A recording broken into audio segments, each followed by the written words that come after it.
Umabot sa 2 katao ang nasawi habang 3 ang nasugatan sa aksidenteng nangyari sa Barangay Cumao, Gataran, Cagayan nitong Miyerkules, 31 ng Enero taong kasalukuyan. Kinilala ang mga nasawi na sina Eduardo Manuel, 23 taong gulang, mula sa Barangay San Carlos na siyang idineklarang dead on arrival ng masikasong doktor, at Ronnie Orpelia, 23 taong gulang, mula sa Barangay Tanglagan na namatay sa ospital habang nilalapatan ng lunas. Ayon kay Police Senior Master Sergeant Loreto Bis Jr. na siyang investigador ng kaso, habang binabaybay ng driver ng dump truck na si Elorde Cabildo, 57 taong gulang, residente ng barangay ni Wagak, ang kahabaan ng Barangay Cumao, ay kanyang iniwasan ang 10-wheeler truck na nagmamaniobra. Nawalan umano ito ng control sa manibela si Cabildo at nasagi siya ng isang motorsiklo hanggang sa matumba ang kanyang sasakyan sa isang utility van na kasalukuyan noong inaayos sa gilid ng kalsada.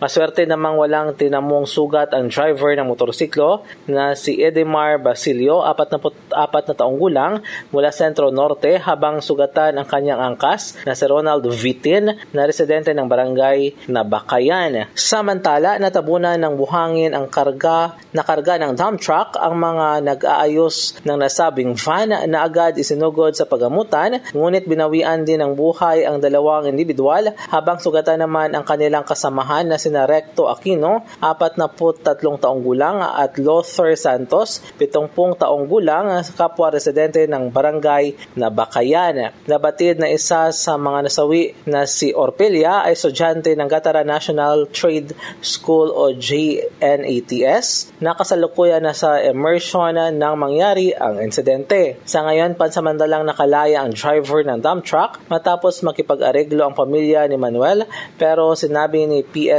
MS Bis na hihintayin pa ng kanilang himpilan na magsasampa ng kaso ang iba pang biktima. Kaagad namang isinailalim sa psychological class ang mga estudyante na kasama rin ni Orpelia sa immersion matapos ang naturang insidente.